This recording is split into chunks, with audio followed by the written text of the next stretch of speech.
trọng chào đón quý vị đại biểu, các chuyên gia startup đã có mặt trong buổi tọa đàm ngày hôm nay. Kính thưa quý vị, chung tay hành động ứng phó với dịch Covid-19 trên tất cả các mặt trận. Thì hôm nay, Trung tâm Hỗ trợ Khởi nghiệp Sáng tạo Quốc gia Việt Nam NSSC phối hợp cùng với Sài Gòn Innovation Hub tổ chức buổi tọa đàm trực tuyến với chủ đề Hệ sinh thái khởi nghiệp sáng tạo quốc gia ứng phó với dịch Covid-19 trong nguy có cơ. Và chương trình đang được tiếp nối trực tuyến ở các đầu cầu Hà Nội, Đà Nẵng, Bình Dương, Thành phố Hồ Chí Minh và bang Texas, Hoa Kỳ. Trước tiên, Thanh Trúc xin được giới thiệu thành phần khách mời ngày hôm nay.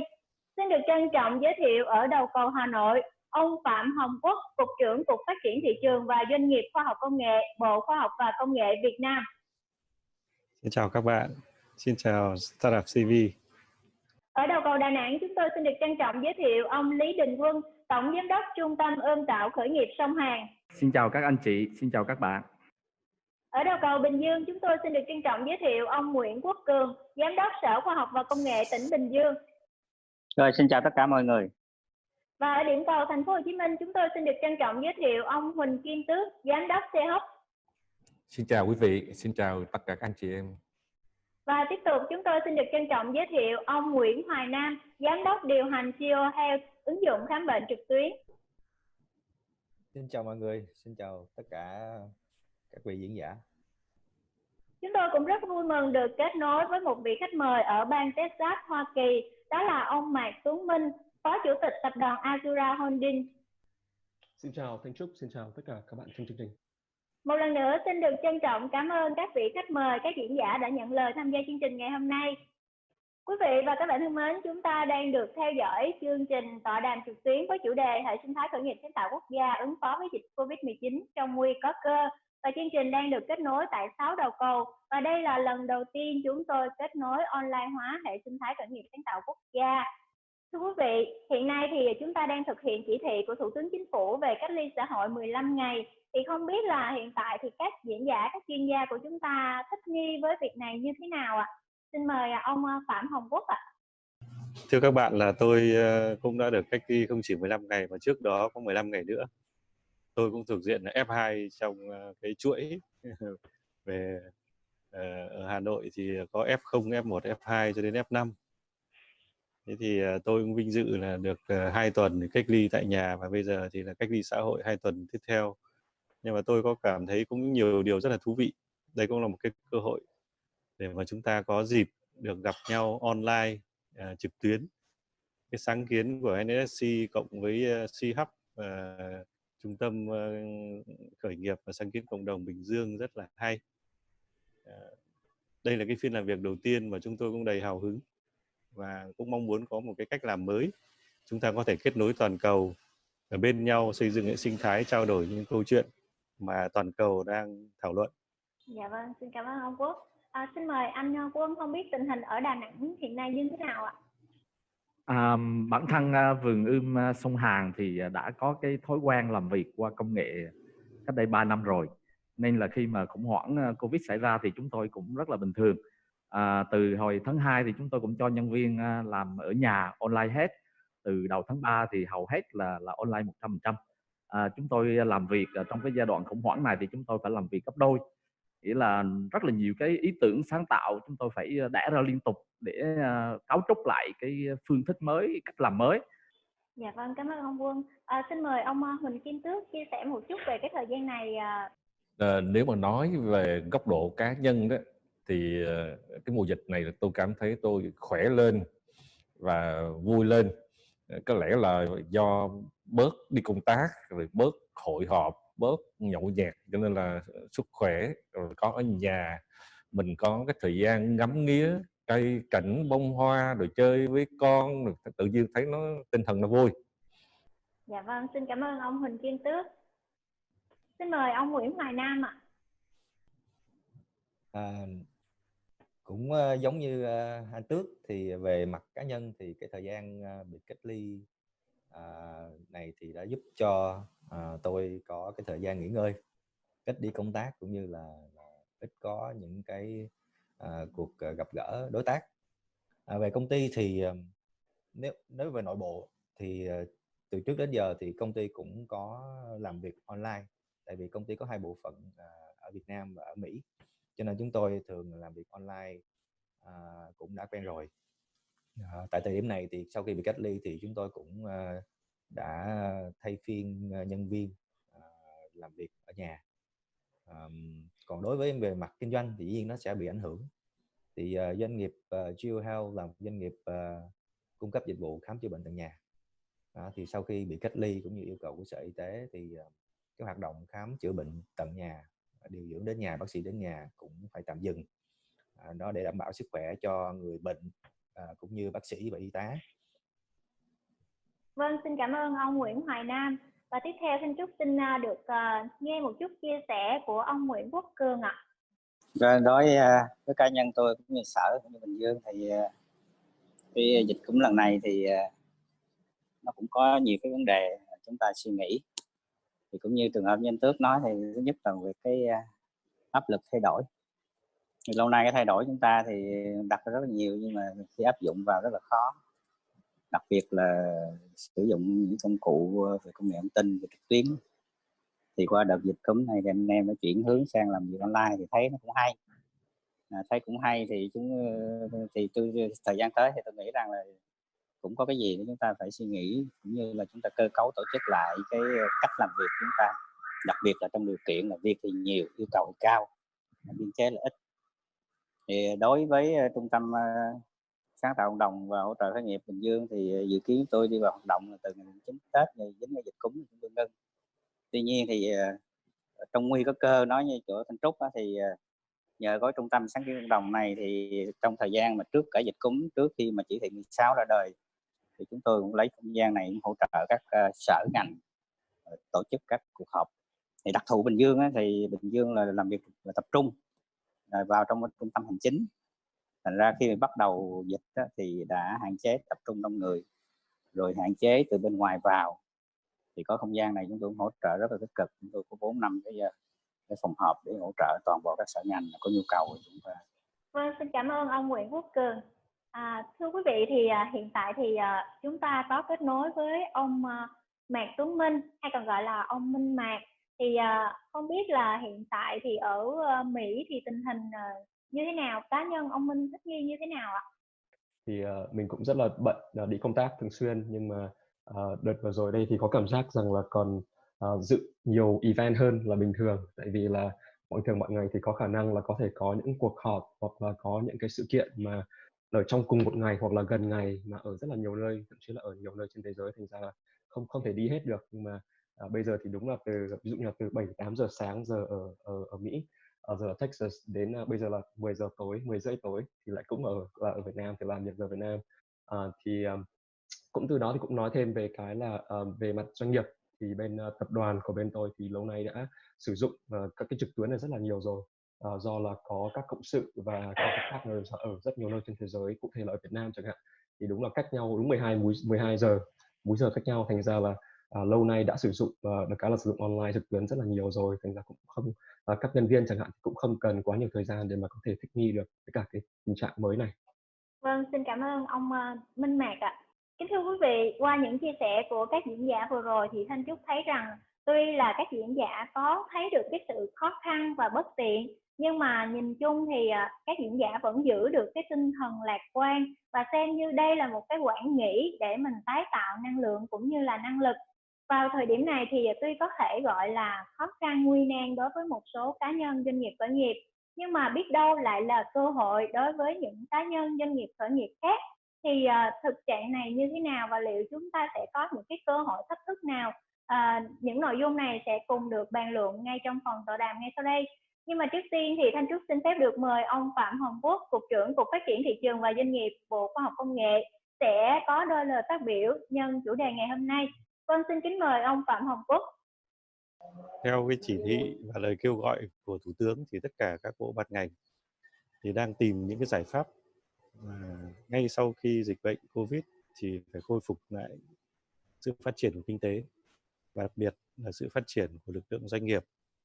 Mà những doanh nghiệp startup là những người đưa ra nhiều những cái giải pháp ngay trong quá trình diễn ra cái dịch Covid, và cũng hy vọng rằng ngay sau hậu Covid thì có những giải pháp công nghệ mới giúp cho lực lượng doanh nghiệp có thể tận dụng những cái cơ hội mà trong những cái diễn biến phức tạp của Covid tạo ra. Thí dụ như là trong lĩnh vực đào tạo, lĩnh vực y tế, lĩnh vực dịch vụ và vận tải, thì từ trước đến nay các cái giải pháp công nghệ của startup dường như là đi trước một nhịp, và đây chính là cái cơ hội để có thể lan tỏa mạnh mẽ những cái mô hình dựa trên công nghệ mới này. Tuy nhiên để làm được điều đó thì cũng phải có sự chung tay của rất nhiều bộ ban ngành, từ những thể chế cũ, những quy định mà còn chưa phù hợp cũng là cái dịp để chúng ta có thể xem lại và chúng ta mở đường cho những nền tảng công nghệ mới. Ngay như việc thanh toán không dùng tiền mặt cũng là một cái rất kịp thời cho cái dịch Covid này. Không những giảm nguy cơ lây lan mà còn giúp cho người dân quen với cách mua bán online và sử dụng không dùng tiền mặt. Rồi việc học trực tuyến của các em, các nhà trường phổ thông, không chỉ là các trường đại học mà bây giờ các trường phổ thông cũng đã rất quen. Thế nhưng những nền tảng nào thực sự đáng tin cậy, rồi bảo mật, an toàn, thông tin cá nhân thì còn rất nhiều vấn đề đặt ra, và startup hay nói riêng là những đội doanh nhân công nghệ còn có rất nhiều việc để chúng ta giải quyết để hoàn chỉnh những cái mô hình đó. Muốn thay thế được những hình truyền thống thì những cái mô hình công nghệ phải tỏ ra ưu việt. Bên cạnh những cái thể chế để mở đường thì bản thân công nghệ cũng phải bảo đảm an toàn cho người dân, và đặc biệt vấn đề an ninh an toàn thông tin cá nhân và thông tin của tổ chức đang là vấn đề rất là quan trọng. Thì tôi hy vọng rằng là sau cái đợt dịch này, nhiều vấn đề đã được đặt ra và giúp cho startup chọn những hướng đi và có những giải pháp kịp thời. Vâng, xin cảm ơn ông Phạm Hồng Quốc. Hy vọng rằng những kỳ vọng của chúng ta sẽ được thực hiện trong thời gian ngắn nhất. Thưa ông Phạm Hồng Quốc, thì được biết là trong thời gian qua thì Cục Phát triển Thị trường và Doanh nghiệp và Khoa học Công nghệ đã có nhiều những cái chính sách và hành động để hỗ trợ hệ sinh thái khởi nghiệp sáng tạo quốc gia. Như vậy thì trước ảnh hưởng của dịch Covid thì những chính sách hành động này được thực hiện như thế nào? Chúng ta có bị ảnh hưởng quá nhiều hay không ạ? Những cái hoạt động offline ở các địa phương thì cũng bị hạn chế hơn. Tuy nhiên lại là cái cơ hội để các địa phương kết nối với nhau thông qua những nền tảng online. NSC và C-Hub và đang cùng với lại Trung tâm Sáng kiến Cộng đồng và Khởi nghiệp của Bình Dương ấy, là đang cùng chung tay để mà đẩy cái nền tảng Innotech ấy, kết nối mentor, startup, nhà đầu tư, rồi sàn giao dịch công nghệ. Đấy là một ý tưởng rất hay. Và đây là những bước đi đầu tiên mà chúng tôi muốn các cái chuỗi sự kiện sẽ được thực hiện trên nền tảng này, giúp phát hiện ra những idea, ý tưởng mới, rồi huấn luyện, đào tạo, rồi gọi vốn, rồi kết nối với những thị trường nước ngoài như là bạn Minh Mạc là một đầu mối quan trọng, giúp chúng ta tìm được những cái nguồn quỹ đầu tư vào những thị trường lớn. Những cái hoạt động tiếp tục như thế này chúng tôi sẽ triển khai tiếp trong năm 2020 và 2021. Chuỗi sự kiện TechFest vùng, TechFest quốc gia và TechFest quốc tế chính là để kết nối những chủ thể toàn cầu, và những hoạt động đào tạo, những hoạt động kết nối đầu tư là những chủ đề trọng tâm mà chúng tôi sẽ kết hợp cùng với các trung tâm hỗ trợ khởi nghiệp trong cả nước và quốc tế để triển khai. Vâng, xin cảm ơn ông Phạm Hồng Quốc. Như ông Quốc vừa chia sẻ thì chúng ta có đề cập đến vai trò của SciHub. Thì thưa ông Huỳnh Kim Tước, thì được biết đơn vị mình, một trong những vai trò của đơn vị mình đó là hỗ trợ một đơn vị trung gian hỗ trợ khởi nghiệp. Thì trong thời gian này thì đơn vị chúng ta cái mức độ ảnh hưởng như thế nào và mình vận hành như thế nào ạ? Năm nay đó chúng tôi đã điều chỉnh kế hoạch, và may đó là chúng tôi cũng đã có cái chuẩn bị cái nền tảng online từ năm ngoái. Cho nên đó thì tháng 4, đầu tháng 5 đó thì chúng tôi sẽ công bố cái chương trình là liên kết ươm tạo với 4 cái tổ chức quốc tế, gồm một cái đối tác là Singapore, một đối tác là Hàn Quốc, một đối tác là của Nhật và một đối tác của Úc. Năm nay chúng tôi sẽ tuyển chọn và tổ chức đào tạo ươm tạo online. Đấy. Thì song song đó thì hợp tác với chỗ AnWorld, chỗ Trung tâm Khởi nghiệp quốc gia để triển khai, và một số các đối tác quốc tế như là SwitDB vân thì sẽ triển khai cái chương trình là Mentor Online. Thì các bạn có thể lên trên cái nền tảng Innotech thì các bạn sẽ thấy là từ cái tổ chức tuyển chọn cho tới là tư vấn mentor cho tới ABC thì sẽ được diễn ra trên cái nền tảng này. Thì dự tính là nó sẽ là từng bước. Bước thứ nhất là sẽ tạo ra những cái chương trình mang tính là kết nối giao dịch Thì một cái sàn offline như vậy đó thì lẽ ra tháng 4 này chúng tôi đã ra mắt, nhưng mà vì vướng cái dịch thì hy vọng là tháng 5 hết á, thì chúng tôi cùng với là cái trung tâm khởi nghiệp của Hàn Quốc á, sẽ ra mắt cái sàn giao dịch startup offline, cũng như là cái không gian trưng bày cái sản phẩm và cái công nghệ của các startup của hai nước. Theo như anh Tước nói, những cái dự án vừa rồi thì anh Tước vừa nghĩ ra một câu là chỉ sợ là không sợ không có việc, mà chỉ sợ là không diệt được Covid thôi ạ. Vâng, thưa quý vị, thì tiếp nối thì Thanh Trúc xin được kết nối với anh Nguyễn Hoài Nam. Thưa ông Nam, thì hiện tại đối với những doanh nghiệp tư nhân đang vượt qua cái ngưỡng startup như anh, thì cái trở ngại của Covid ảnh hưởng đến chúng ta như thế nào ạ? Thì chắc chắn là cái ảnh hưởng về mặt doanh thu, về mặt kinh doanh, về mặt triển khai các chiến lược kinh doanh, đó là điều thấy rõ nhất.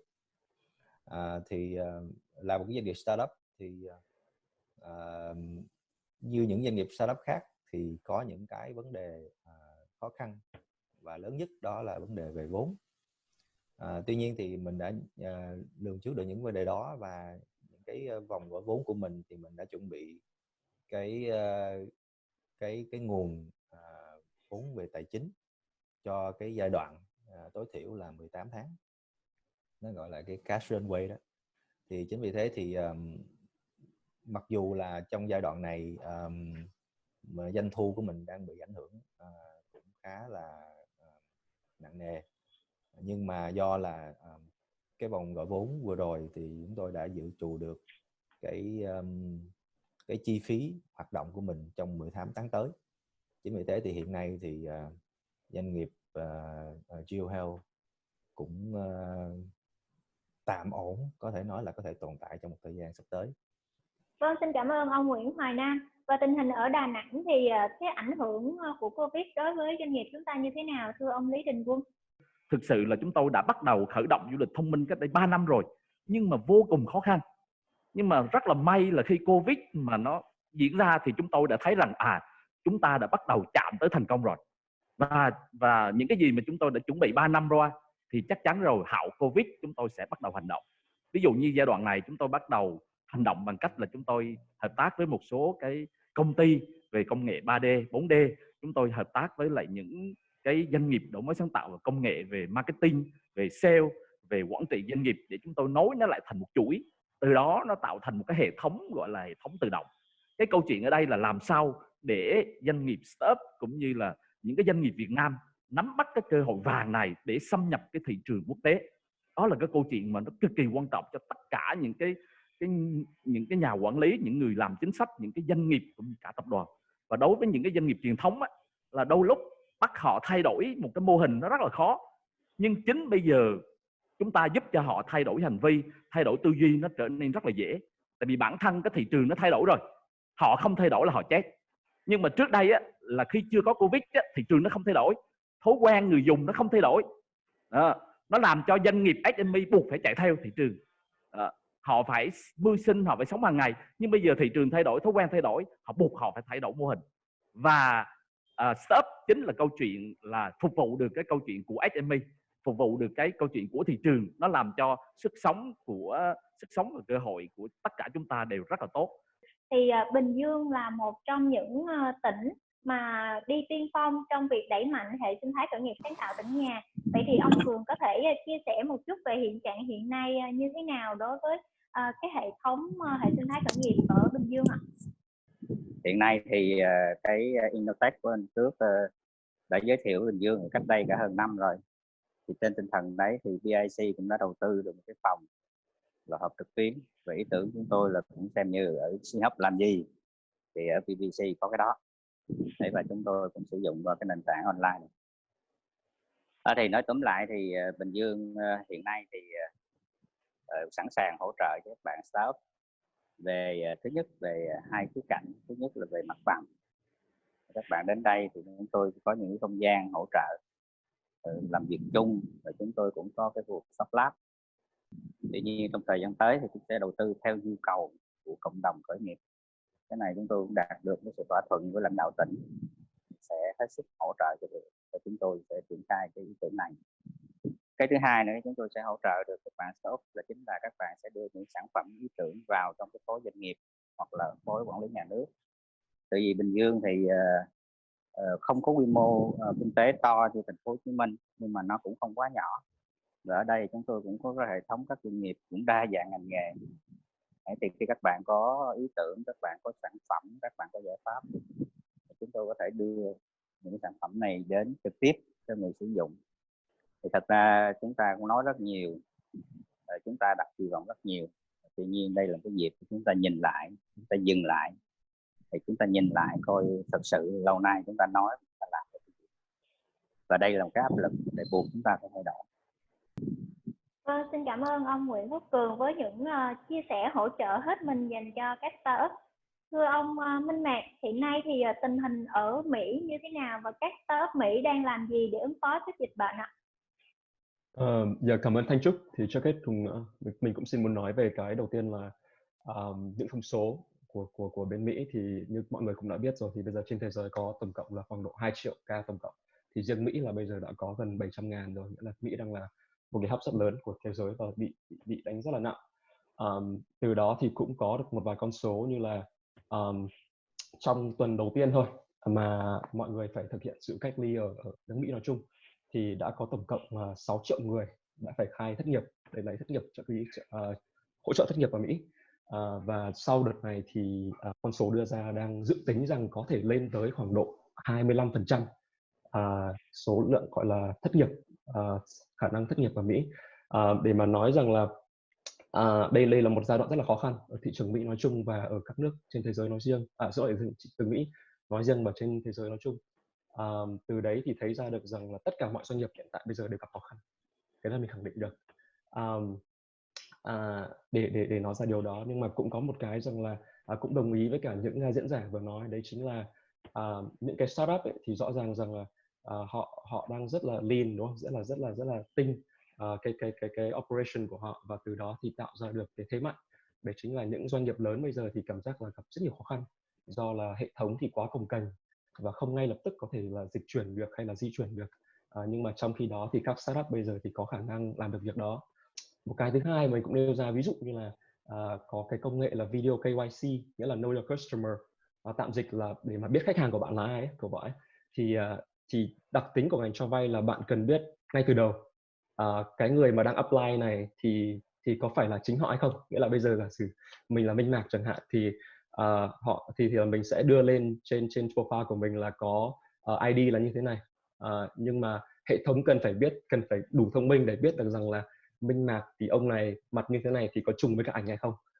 Thì cái đấy chính là cái điểm mạnh của cái công nghệ này. Đấy là bây giờ mình có thể đưa ra một kịch bản để cho khách hàng đi lên và khách hàng chỉ cần nói 1-2 câu thôi chẳng hạn. Nghĩa là cái data bọn mình đang có là có thể chỉ cần 0,4 giây là đã có thể thấp được chính xác mặt của người này qua cái video kịch bản đó.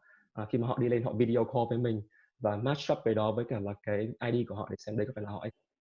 Thì cũng nói nêu ra một cái cũng kể một câu chuyện như vậy để mà thấy rằng là dù là trong hoàn cảnh rất là khó khăn như hiện tại, nhưng mà đồng thời thì đúng là như tên của chương trình ấy, nghĩa là trong nguy có cơ, nghĩa là đúng là có những cái giải pháp mà hiện tại bây giờ do là đặc thù đã rất là tốt rồi, bản thân nó rất là tốt, nhưng mà do cái tình trạng hiện tại thì cái đấy lại càng được đẩy mạnh lên nữa.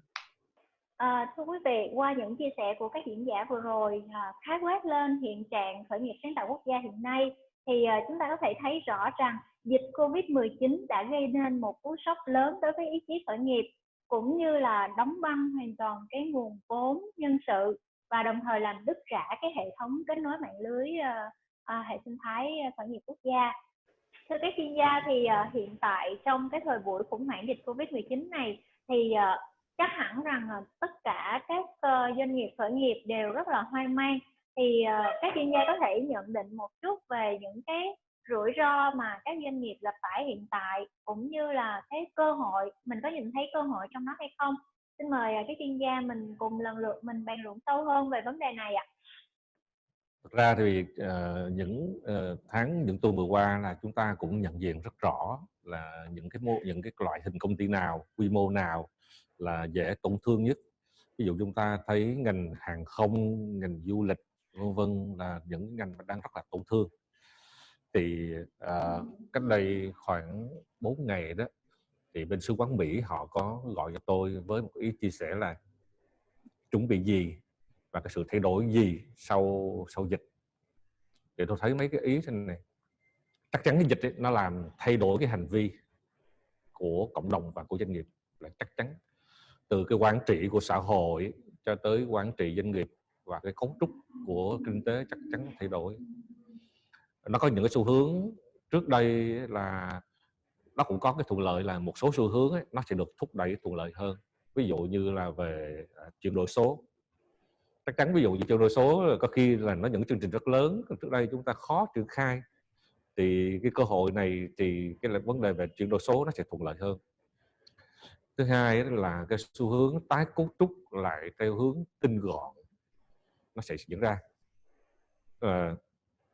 và một số cái ngành nghề nó sẽ có cơ hội phát triển, ví dụ như là trong lĩnh vực số, hay là ví dụ như là thanh toán như anh Quách có nói đấy, các cái hình thức thanh toán, hay là cái lĩnh vực bảo hiểm nó sẽ phát triển.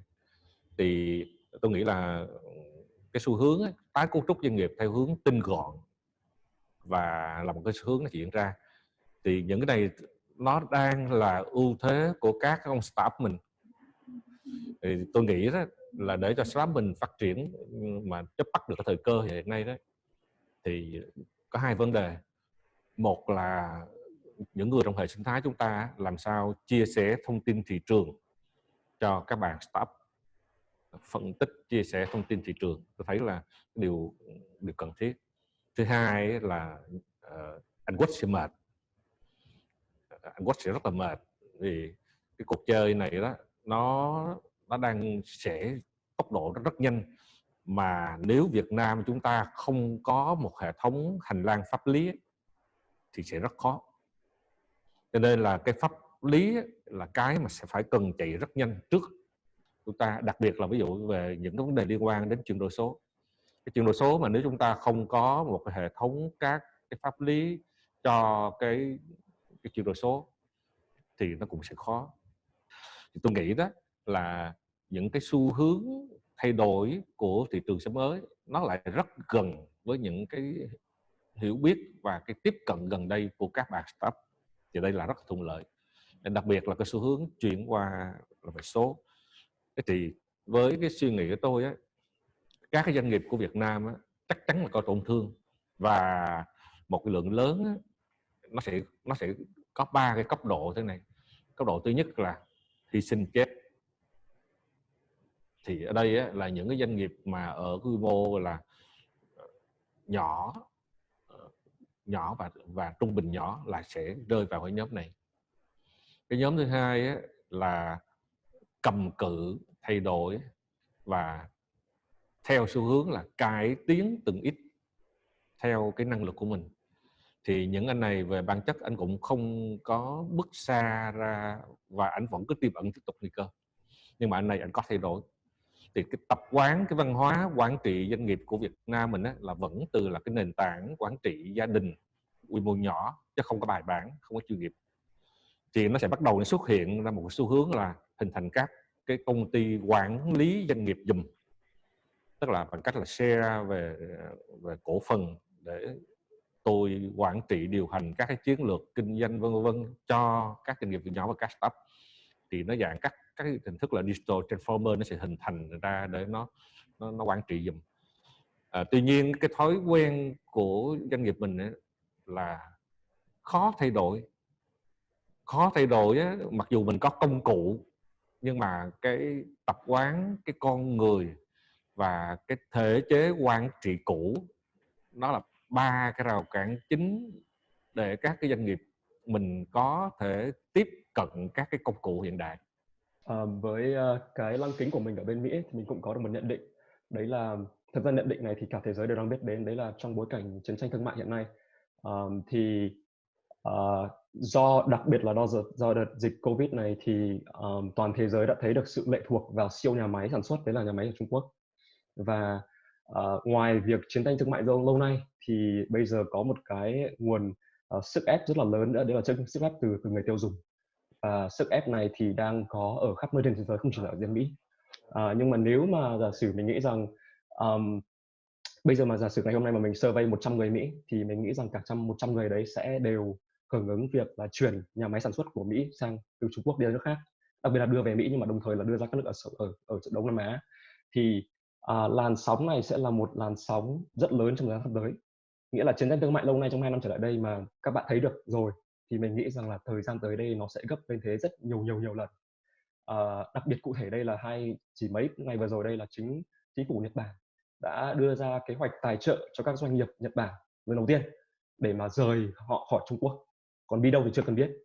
Thì những cái làn sóng như thế mình nghĩ rằng là sẽ đưa ra một cơ hội cực kỳ lớn cho thị trường Đông Nam Á, mà cụ thể ở đây là trường Việt Nam, là thị trường nó đứng đầu ở đây ở Đông Nam Á. Thì cũng muốn rằng là nhân đây thì mình muốn rằng là đưa ra một cái thử thách cho các bạn trẻ, mà đặc biệt ở đây là các bạn là founders, các bạn founder các startup ở Việt Nam, để mà tìm ra được các giải pháp giúp ích được trong cái làn sóng này. Là những năm trở lại đây thì các nước ở Đông Nam Á nói chung và Việt Nam nói riêng vẫn đang còn rất là thiếu cái công nghệ phụ trợ. Thì mình nghĩ rằng là để mà cái làn sóng này thực sự được Việt Nam có thể là đón nhận được cái làn sóng này thì sẽ cần một lượng rất lớn, mà đây chính là lực lượng startup đưa ra được các giải pháp để mà nhanh chóng đưa Việt Nam từ giả sử là 10 năm trở lại đây bị đẩy lùi, bây giờ là đưa nó catch up với cả là Trung Quốc chẳng hạn, để mà có thể thực sự là đón nhận được làn sóng này. Mình cũng muốn là nhân đây đưa ra một cái thử thách như đấy cho các startup ở trong nước. Cái mà thách thức mà chúng tôi thấy nó ở quy mô lớn là đầu tiên là phải nói rằng là cái cộng đồng doanh nghiệp SME và cái cộng đồng startup nó chưa có nhiều cái gắn kết trong cái thời gian vừa qua. Thế thì câu chuyện bây giờ khi mà các cái doanh nghiệp SME cũng như cộng đồng doanh nghiệp truyền thống anh dùng tài sản vật lý nhiều quá, bây giờ chuyển qua anh dùng tài sản công nghệ, và anh đòi hỏi một cái tư duy thay đổi, anh đòi hỏi một cái văn hóa cũng như là cái hệ thống tri thức nó khác đi, thì cái câu chuyện đó chính là rào cản rất lớn. Thì cái rào cản này là chúng ta sẽ giải quyết bằng cách nào? Bằng cách là quản lý nhà nước và cùng với các tổ chức hỗ trợ khởi nghiệp, cùng với các startup phải có nhiều cái hoạt động nó đi sâu vào, tức không chỉ là cung cấp công cụ không, mà phải giúp tăng cường cái đào tạo về cái kỹ năng, cũng như là cái nhận thức, cũng như là cái văn hóa, rồi cũng như cái hệ thống quản trị. Cái thứ hai nữa là khi mà khủng hoảng xảy ra thì rõ ràng cái cầu của thị trường nó giảm sút khủng khiếp. Thì khi cái cầu khủng khiếp thì tất cả doanh nghiệp đều phải giảm quy mô. Giống như anh Tước nhận định là rất là đúng, là các doanh nghiệp buộc phải chuyển đổi theo hướng tinh gọn. Thì khi tinh gọn là phải thải nhân sự, và khi cái thất nghiệp tăng lên, đó là thách thức rất lớn, và nó nằm trong cái trách nhiệm của quản lý nhà nước cũng như là trách nhiệm của chính những cái người làm cái vai trò hỗ trợ cho các cái doanh nghiệp vừa và nhỏ. Thì để giải quyết thách thức này thì bản thân tôi cũng như là các anh em làm trong cái tổ chức hỗ trợ khởi nghiệp là rất là đắn đo làm sao để mà xây dựng một cái hệ sinh thái khởi nghiệp đủ mạnh.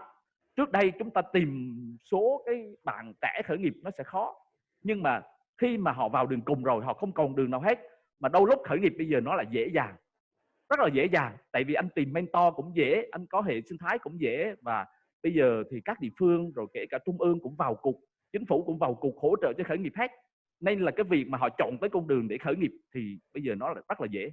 Cái thứ hai nữa tôi thấy một cái thách thức nhưng mà lại cơ hội tuyệt lớn, đó là cái hình ảnh của Việt Nam đã giải quyết cái khủng hoảng Covid nó rất là xuất sắc, nó tạo ra một cái thương hiệu trên cái thương trường quốc tế. Và hiện tại với cái tình hình kiểm soát dịch tốt như vậy của Việt Nam thì chúng ta lại có một cái hình ảnh tốt như vậy, thì các startup mà đã được đầu tư ở quy mô lớn họ có khả năng xâm nhập cái thị trường quốc tế, thì chúng ta nên hỗ trợ cho những startup mà họ có thương hiệu, họ có nguồn lực, có khả năng xâm nhập thị trường quốc tế thì hãy đẩy họ ra quốc tế. Còn đối với những startup nó nhỏ hơn thì chúng ta giúp cho họ cái thị trường nội địa bằng cách là thông tin nhiều hơn, rồi chúng ta có nhiều cái chương trình để kết nối giữa cộng đồng doanh nghiệp với cộng đồng startup. Thưa ông Phạm Hồng Quốc, vừa rồi thì ông Quân cũng có chia sẻ là ông rất là phấn khởi vì sự kết nối giữa doanh nghiệp và cấp quản lý thì cũng được sự hỗ trợ từ các cấp quản lý rất là sát sao. Thì ông Quốc có thể có một vài ý kiến để các startup hiện nay cảm thấy tự tin hơn trong thời điểm này và đặc biệt là vực dậy sau dịch không ạ?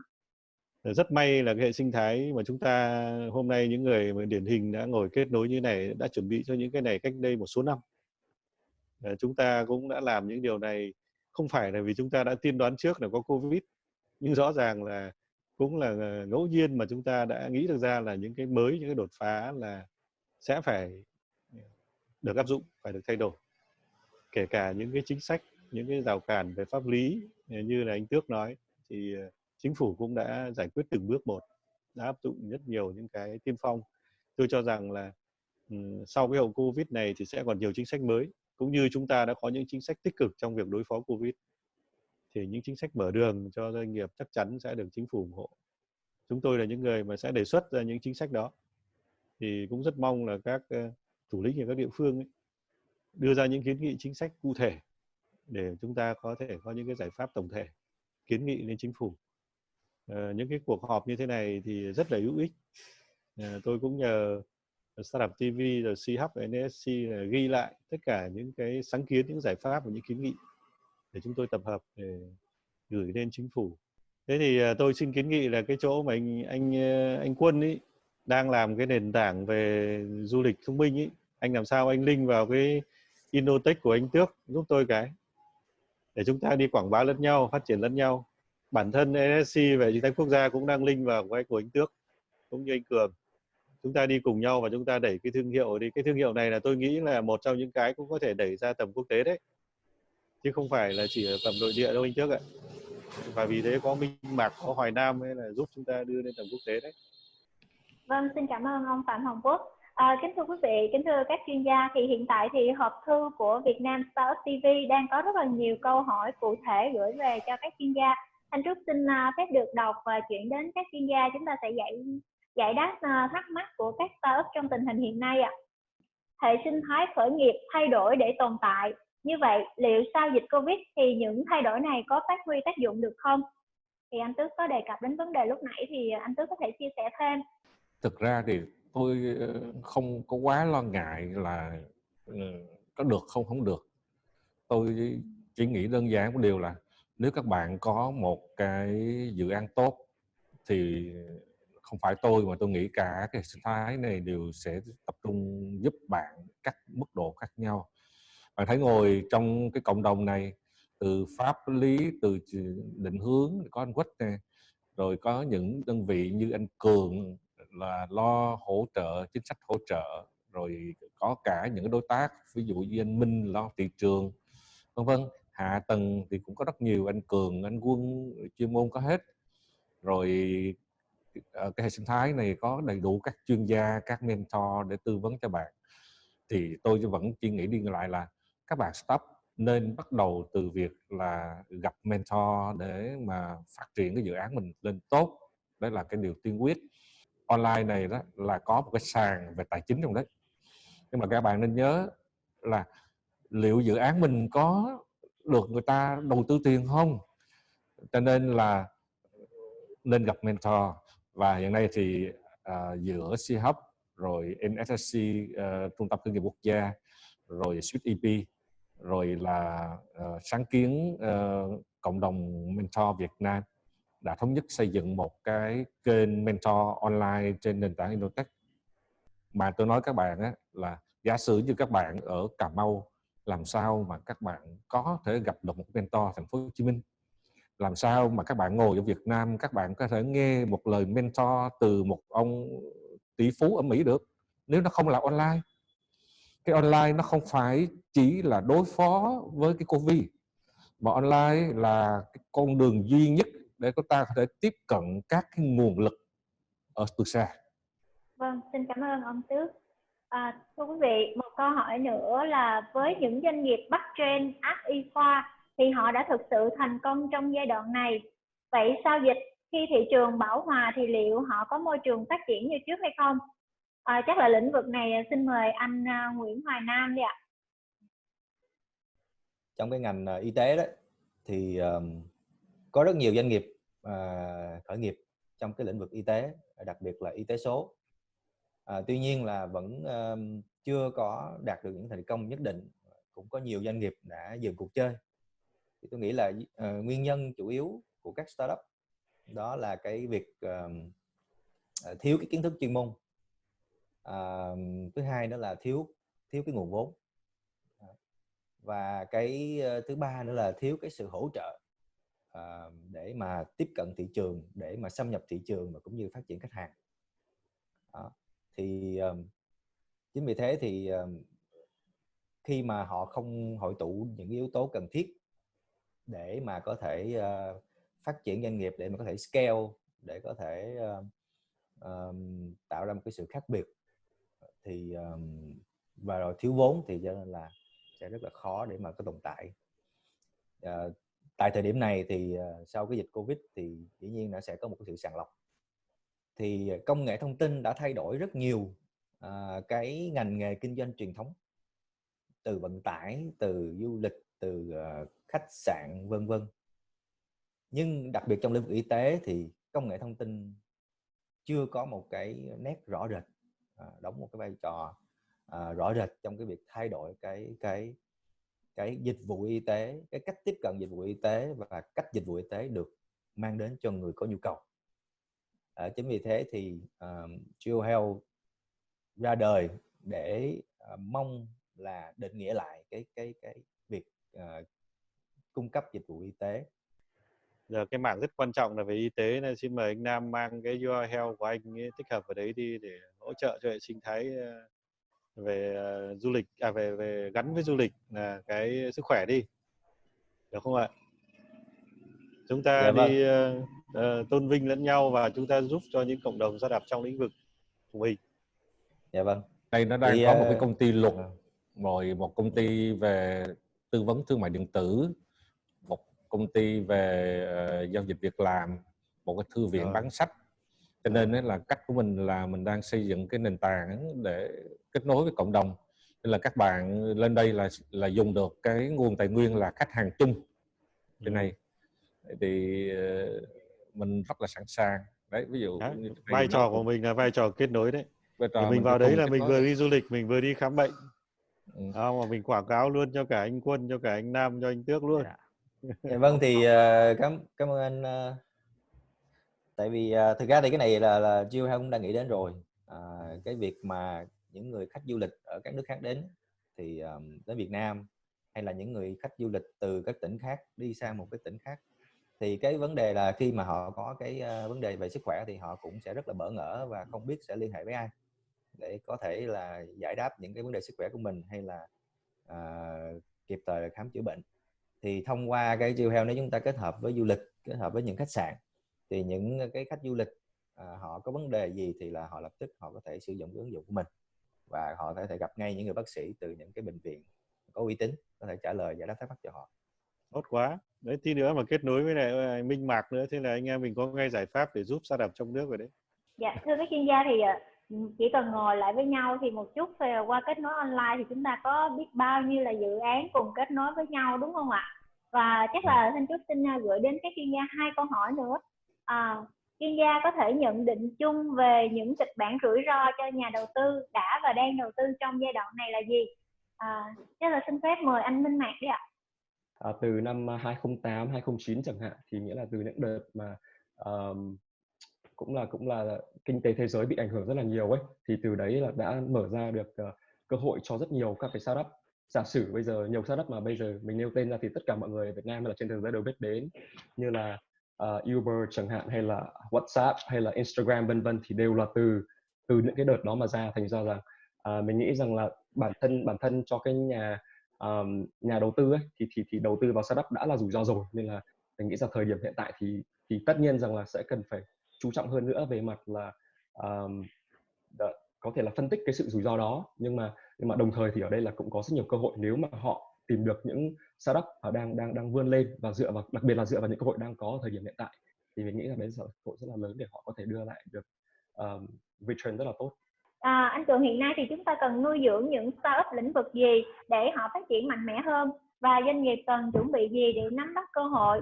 Bên cạnh đó thì phía các quản lý thì có những cái chính sách hỗ trợ gì không ạ? Về cái lĩnh vực mà cần quan tâm ấy, thì thật ra cái này nói như của anh Nguyễn Hoài Nam đó, thì thật ra cứ tìm kiếm những cái giải pháp gì mà đáp ứng cho xã hội mà chúng ta giải quyết được, thì đó là những lĩnh vực nó quan trọng chúng ta làm được. Tuy nhiên ở góc độ công nghệ thì lúc nãy tôi cũng định nói thêm là chỗ Ý chỗ Tước, đó là chúng ta tập trung thị trường nội địa, mà tôi cho rằng có một cái kênh mà các bạn khởi nghiệp ở Việt Nam là quan tâm, đó chính là cái việc ở Việt Nam chúng ta đang đẩy mạnh cái phong trào cái chiến lược là phát triển cái đô thị thông minh, thành phố thông minh, hay là chúng ta đang chuyển và nâng cấp hệ thống doanh nghiệp SME của mình, nhà máy của mình, nhà máy doanh nghiệp SME nâng cấp lên những nhà máy thông minh hay là những nhà máy sản xuất tiên tiến. Thì tôi cho rằng là đây là cái cơ hội mà các startup Việt Nam mình có thể tham gia, bởi vì theo nhận định của nhà nước, của đảng, của chính phủ ta như vậy là có những cái thì chúng ta thật sự là chúng ta sẽ không kịp theo kịp cái trình độ thế giới. Tuy nhiên trong những cái mảng mà IoT, AI chẳng hạn thì đây Việt Nam mình ta phải phát triển. Thì tôi cho rằng ở đây cái hướng mà các bạn cũng nên quan tâm. Cái thứ hai như vậy, nếu mà muốn làm được cái này thì nó là liên quan đến câu của anh Tước này đặt vấn đề chỗ anh Quốc ấy, là anh Quốc sẽ đề cập, hay là một cái câu của chỗ anh Lý Đình Quân và nói về hệ sinh thái địa phương. Cái này nó liên quan đến phần chính sách. Thì chính sách ở đây tôi thấy rằng là rất là nhiều cái văn bản chúng ta có đề cập chuyện mua sắm công mà để hỗ trợ cho các bạn khởi nghiệp. Tuy nhiên thì chúng ta chỉ dừng lại cái câu ấy thôi. Chúng tôi nữa là xem xét rồi khuyến khích việc mua sắm công. Nhưng bây giờ luật đầu tư công và việc sử dụng ngân sách ấy, mà để mua sắm trong lĩnh vực công ở Việt Nam chúng ta rất là nhiều cái vấn đề. Người ta nói cái câu này thì chúng ta phải diễn giải, chúng ta phải làm rất là nhiều việc. Mà việc này không phải là việc của Bộ Khoa học Nghệ mà việc rất là nhiều bộ ngành khác, đặc biệt Bộ Tài chính. Thì chúng ta phải cụ thể cái này ra. Thì bây giờ dưới góc độ là tôi tham mưu cho Ủy ban nhân dân tỉnh để mua sắm những cái giải pháp của các bạn startup liên quan chính sách nó cũng vậy. Thì Bình Dương thì cũng hỗ trợ của các anh, thì chúng tôi cũng nhanh chóng là tham mưu cho Hội đồng nhân dân tỉnh là ban hành chính sách. Chính sách này thì một là chúng tôi căn cứ vào những cái văn bản của Trung ương, thứ hai thì chúng tôi cũng bắt chước của thành phố Hồ Chí Minh về lại. Thì về chính sách thì nói chung thì nó có mấy cái lâu nay chúng ta vẫn làm thôi, nhưng vấn đề này là nó chính thức. Thì hỗ trợ về mặt bằng, không gian làm việc chung hết. Thứ hai nữa là hỗ trợ về mặt tư vấn, về đào tạo. Tất nhiên ở đây Bình Dương thì chính sách thì nó có thể thoáng hơn, là chúng tôi nghĩa là không nhất thiết là chúng tôi phải tổ chức đào tạo. Ví dụ như các bạn khởi nghiệp nào ở Bình Dương này mà sẽ nhận được cái đào tạo, tham gia một cái khóa đào tạo của sư hấp trưởng Tước chẳng hạn, thì chúng tôi sẽ hỗ trợ tiền thông qua trưởng Tước, ví dụ vậy. Và cái cuối cùng mà cái chính là sẽ có cái nguồn vốn này có tính chất là vốn mồi để cho các bạn ấy. Thì cái này cũng theo quy định nhà nước thôi, chúng tôi sẽ thực hiện theo một cái đề tài, theo hình thức là nhiệm vụ nghiên cứu khoa học. Ví dụ các bạn có ý tưởng, các bạn hoàn thiện cơ bản là sản phẩm của các bạn là hòm hồn rồi, được mentor rồi, đánh giá, thì cũng có tiềm năng về thị trường vân vân, thì các bạn có thể xây dựng làm thành một cái đề tài các bạn nghiên cứu để các bạn cần cái nguồn lực, ví dụ về nguyên vật liệu rồi về này nọ. Thì thông qua cái nhiệm vụ thì chúng tôi sẽ hỗ trợ theo cái hình thức là một cái nghiên cứu để hoàn thiện sản phẩm. Thế thì có một số cái hoạt động về hỗ trợ như vậy, và chúng tôi cũng đã được Hội đồng nhân dân tỉnh thông qua. Và về lý thuyết là đã chính thức áp dụng từ ngày 1/1 năm 2020. Vâng, xin cảm ơn ông Cường ạ.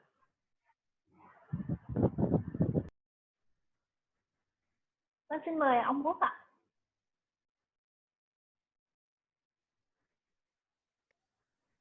Mình xin bổ sung thêm về dưới góc độ hệ sinh thái quốc gia thì sẽ tổng hợp về những cái sáng kiến giải pháp như chỗ anh Tước rồi anh Cường, anh Quân, thì sẽ đưa vào cái đề án 844 sửa đổi bổ sung, tức là cái đề án nâng cấp cái đề án hiện tại về xây dựng hệ sinh thái khởi nghiệp quốc gia. Trong đó sẽ có cái phần đưa ra những cái cơ chế để hỗ trợ trực tiếp, gọi là vốn mồi cho các startup. Trước nay thì cái đề án này chỉ hỗ trợ gián tiếp, tức là hỗ trợ các cái tổ chức, những chuyên gia đi tư vấn, nhưng mà sẽ đưa ra cái cơ chế và cái hệ thống quỹ đổi mới khoa học công nghệ ở trung ương, ở quốc gia cũng như là ở địa phương sẽ đưa thêm vào cái cơ chế tài trợ cho các cái startup ở những cái giai đoạn đầu. Song song với đó thì sẽ đưa ra cái cơ chế thí điểm, mà cái này bên Bộ Tài chính thì họ đang nghiên cứu để cùng cho phép triển khai cái gọi vốn cộng đồng, crowdfunding, và cái vốn vay trực tiếp của tư nhân, peer-to-peer lending, là những cái nguồn vốn mà rất dồi dào trong xã hội, và người ta sẽ giảm thiểu được những cái khâu trung gian. Thế thì vai trò của các mentor, của các accelerator là rất quan trọng để giúp họ có thể tìm được những dự án tốt. Rồi bên cạnh đấy thì sẽ cũng triển khai mô hình thí điểm về các cái câu lạc bộ đầu tư hay là mạng lưới nhà đầu tư thiên thần, giống như Hoa Kỳ đang phát triển rất mạnh. Thì những nhà đầu tư đó họ có thị trường, họ có network, chứ không chỉ là họ có tiền, và họ sẽ bỏ tiền để cùng đầu tư cho những cái bạn startup mà đã qua cái đào tạo, qua cái huấn luyện và có những cái thị trường tiềm năng, họ kết nối. Nên là cái vai trò thứ ba trong cái đề án 544 là sẽ kết nối quốc tế mạnh mẽ, đặc biệt lực lượng người Việt ở nước ngoài sẽ là cầu nối vô cùng quan trọng để giúp nên hình thành những cái định chế, thể chế mới, kể cả về đầu tư vốn cũng như phát triển thị trường cho startup. Thì trong năm nay khoảng quý 3 năm 2020 thì chúng tôi sẽ trình cái đề án cho những cái tư tưởng và những giải pháp mới này. Cách làm của chúng tôi là chúng tôi không sáng tác ra và không áp đặt, mà khái quát, đẩy lên những mô hình tốt ở địa phương, kể cả trong nước và quốc tế để chúng ta áp dụng.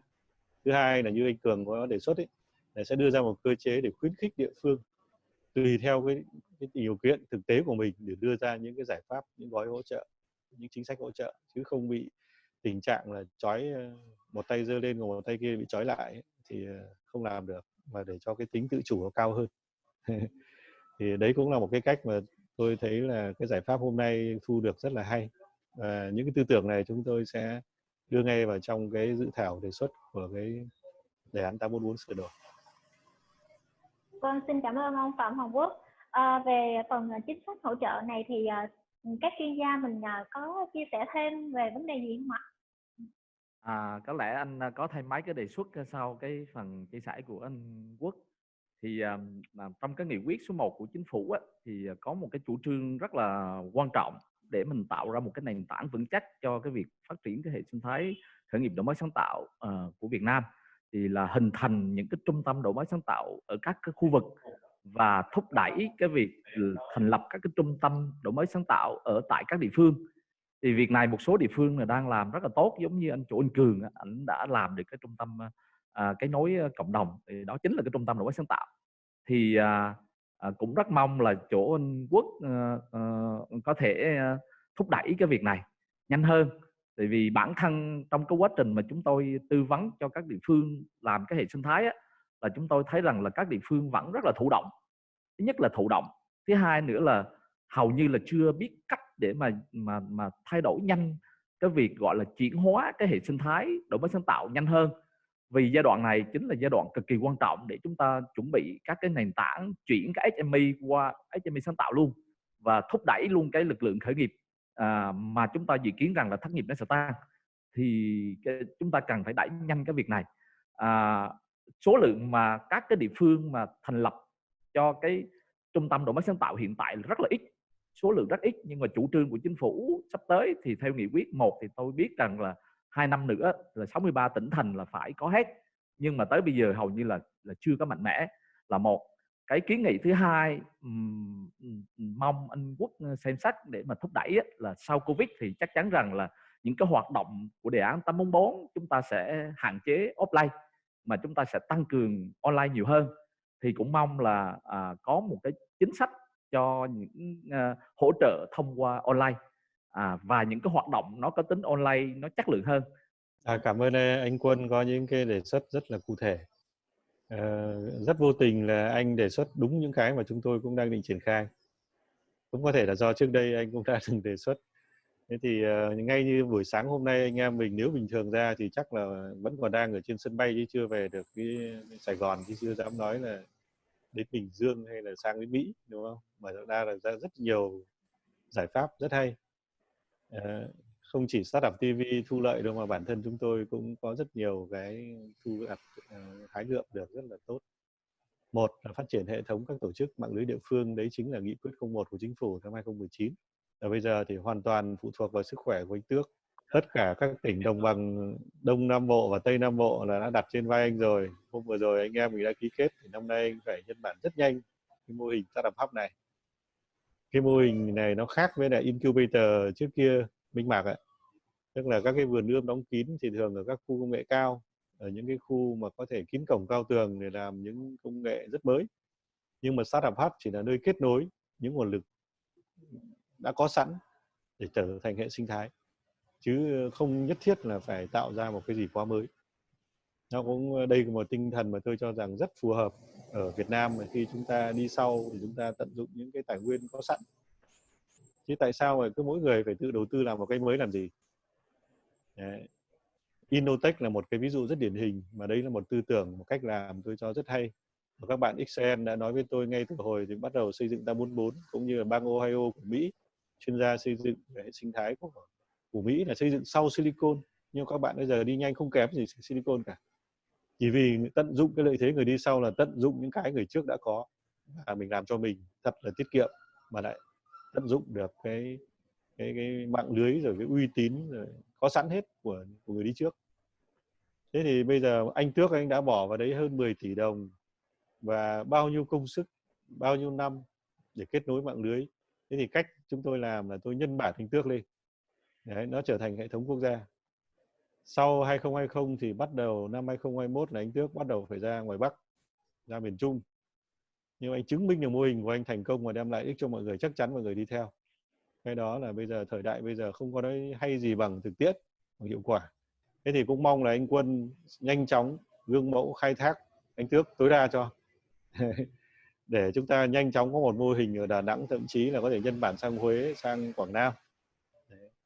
Thế và về phía bộ thì chúng tôi sẽ có một cái công văn của bộ để thể hiện đúng tinh thần của anh Quân, tức là chúng ta nhanh chóng hình thành cái mạng lưới nòng cốt ở quốc gia để chúng ta giúp cho kể cả những bạn có thể bị thất nghiệp do các tập đoàn đóng cửa, các công xưởng, nhà máy, khu công nghiệp, thì rồi lực lượng SME, thì đấy chính là những cái khách hàng đầu tiên mà những cái trung tâm này sẽ phải kết nối để hỗ trợ.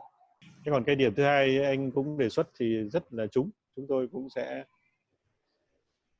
đẩy nhanh cái việc là các trường đào tạo, các cái cơ sở thì năm nay sẽ mục tiêu là 50 trường đại học và 60 trường dạy nghề, cơ sở giáo dục nghề nghiệp sẽ được chuyển giao những mô hình đào tạo mới.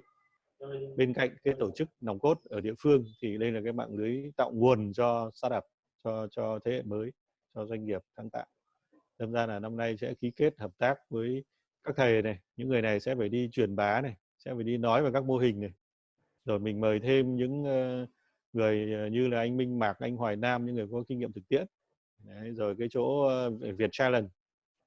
Thế rồi chưa kể đến Hàn Quốc, Singapore, chúng ta kết nối online là chúng ta khai thác được hết. Kính thưa quý diễn giả, trước khi chúng ta kết thúc buổi tọa đàm ngày hôm nay thì Thanh Trúc xin hỏi các diễn giả một chút là các diễn giả dự đoán là dịch này sẽ kết thúc trong bao lâu và những cái ngành nghề nào sẽ phát triển sau dịch?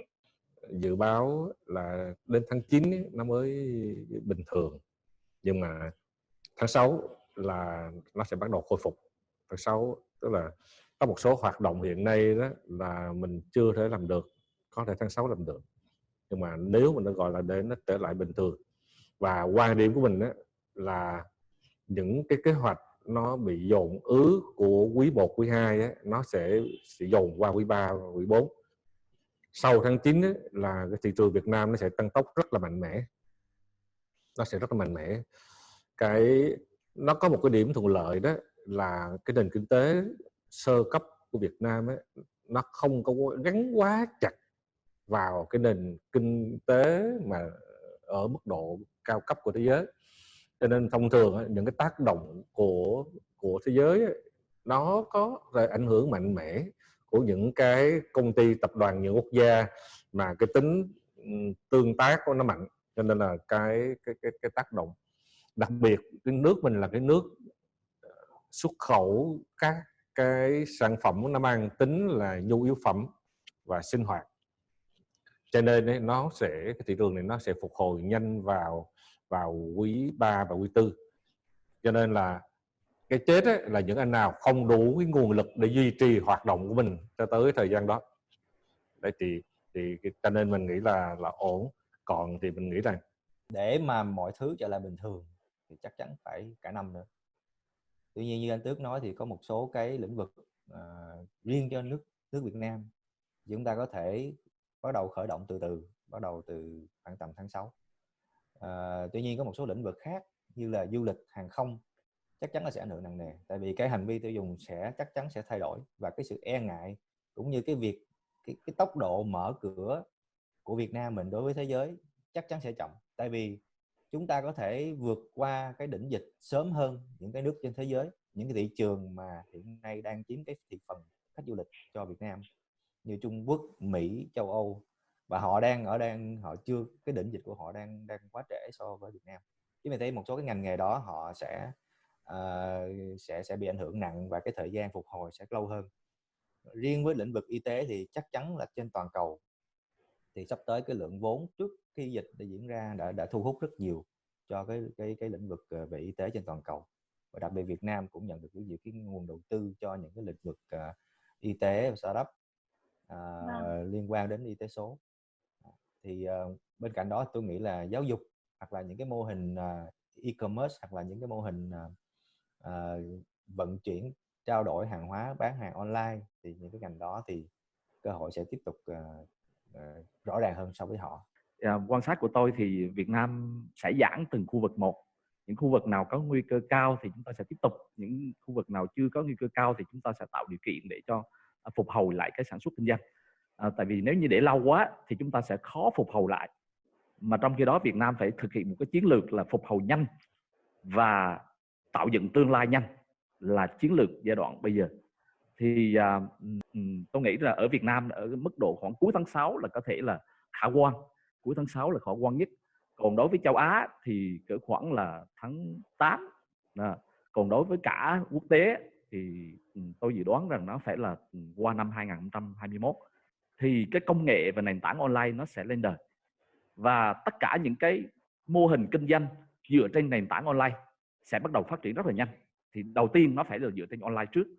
Cái thứ hai, những cái ngành nghề mà liên quan tới cái nhu yếu phẩm như nông nghiệp, thực phẩm, rồi những cái ngành nghề liên quan tới đào tạo online, giáo dục online, tư vấn online.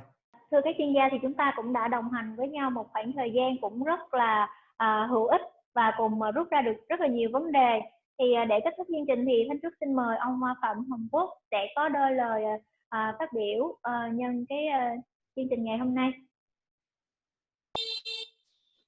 Xin cảm ơn Thanh Trúc dành cho tôi cái cơ hội cuối cùng để có ý kiến trong cái buổi sáng.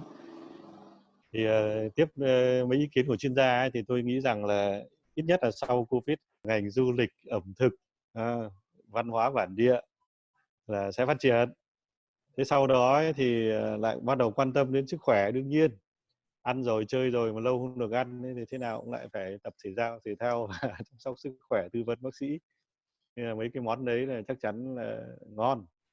Cái thứ hai là làm việc online thấy lợi ích rồi, chính phủ điện tử phát triển tốt, nên là kể cả các cái mô hình không chỉ kinh doanh đâu mà là làm việc với cơ quan nhà nước ấy là sẽ làm online, mọi người sẽ thạo hơn nhiều. Tôi thì rất tin tưởng vào cái khả năng có thể hồi phục và phát triển nhanh được của các startup về công nghệ nói chung. Trong cái nguy cơ đó đúng là một cơ hội rất lớn cho những mô hình kinh doanh mới, những cái giải pháp công nghệ đột phá, và đồng thời cũng là một cơ hội để chúng ta hoàn thiện những cái mảng mà chúng ta từ trước đến nay mất rất nhiều thời gian để có thể hoàn thiện được nó. Tuy nhiên theo tôi thì đây cũng là một cơ hội chung cho tất cả các nước trên thế giới, và chính vì thế thì cuộc đua lại càng khốc liệt hơn. Và trong chặng đua này thì có người chiến thắng mà cũng có người sẽ bị sát nhập, bị thôn tính. Các nhà đầu tư thì cũng nhìn thấy điều đó, và trong những cái lúc mà cuộc đua càng gay gắt thì liệu chúng ta có giữ được cái tốc độ bứt phá để chinh phục hay không? Đấy là cái điều mà chúng ta cần phải nhìn nhận và chuẩn bị cái lực của mình rất là cẩn thận.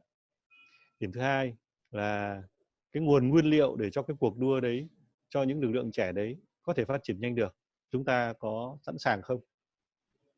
Các nhà đầu tư chắc chắn cũng sẽ rụt rè hơn vì cái nguồn lực cũng sẽ bị ảnh hưởng. Thứ hai nữa là các đối tác và thị trường và đối tác cũng chính là các tập đoàn và các doanh nghiệp nhỏ vừa, là những đối tác của những giải pháp công nghệ. của các startup. Đấy, thế thì cái sự thoái lui hay là sự giảm sút của thị trường cùng với chính sách bảo hộ nội địa có thể là một rào cản rất lớn cho những startup ở những nước khác. Điểm thứ ba tôi cho rằng cũng có thể là một cái trong cái cơ hội đó cũng chứa đầy thách thức khi một số startup của một số nước có thể là vì nóng ruột chúng ta phát triển rất nhanh và chúng ta đầu tư toàn bộ để chúng ta hy vọng có một sự thay đổi, nhưng nếu không thành công thì chúng ta lại có thể lại rơi vào cuộc khủng hoảng tiếp, bởi vì việc để mà vực dậy một lần nữa trong bối cảnh mà tất cả đang khó khăn, nguồn lực khó khăn thì sẽ lại khó khăn tiếp theo. Nên là ngay trong cái việc tăng trưởng và chiến lược thì chúng ta đều phải tính để vừa nhanh nhưng phải vừa bền vững. Và vì thế thì vai trò của các tư vấn, của hệ sinh thái, của các nguồn lực hỗ trợ đều phải chuẩn bị một cách đồng bộ. Thế thì vai trò của khoa học công nghệ trong cái lúc này là hơn bao giờ hết cần phải thể hiện cái sự đột phá và mạnh dạn. Có thể những cái rào cản pháp lý đâu đó vẫn còn chưa kịp truyền hình, nhưng nếu mà dưới cái góc độ của công nghệ thì chắc chắn vẫn được thúc đẩy và nó mang tính thí điểm. Sau đó chúng ta sẽ lan tỏa ra. Thế thì anh em chúng tôi đều thống nhất một quan điểm là sẽ chung tay với nhau xây dựng những nền tảng chung, đặc biệt khai thác online. Thứ hai, kết nối toàn cầu để chúng ta phát triển cái lực lượng startup trong nước, đồng thời là kết nối với quốc tế. Vâng, xin cảm ơn ông Phạm Hồng Quốc. Kính thưa quý vị, với chủ đề hệ sinh thái khởi nghiệp sáng tạo quốc gia ứng phó với dịch Covid-19 trong nguy có cơ, thì trong chương trình ngày hôm nay chúng ta cũng bàn luận sâu và khá là chi tiết về vấn đề này. Qua chương trình thì cũng nhận được sự quan tâm, chỉ đạo sát sao của các quản lý cũng như là sự đóng góp của các chuyên gia. Một lần nữa xin cảm ơn sự có mặt và chia sẻ của các chuyên gia. Chương trình của chúng tôi cũng đã thiết lập được một mạng lưới kết nối hệ sinh thái khởi nghiệp sáng tạo ở các địa phương như là Hà Nội, Đà Nẵng, Bình Dương, Thành phố Hồ Chí Minh và ở Mỹ, Hàn Quốc, Singapore, Úc và cả EU. Thì đồng thời thì cũng có kết nối được một hệ thống online hóa, số hóa hệ sinh thái khởi nghiệp sáng tạo toàn cầu đi vào chiều sâu theo đề án 844, hỗ trợ hệ sinh thái khởi nghiệp đổi mới sáng tạo quốc gia. Một lần nữa, Trung tâm Hỗ trợ Khởi nghiệp Sáng tạo Quốc gia Việt Nam NSSC cảm ơn C-Hub, cảm ơn tập đoàn Azura Holding và các chuyên gia, các diễn giả đã tham gia chương trình ngày hôm nay. Xin hẹn gặp lại quý vị các bạn, các chuyên gia.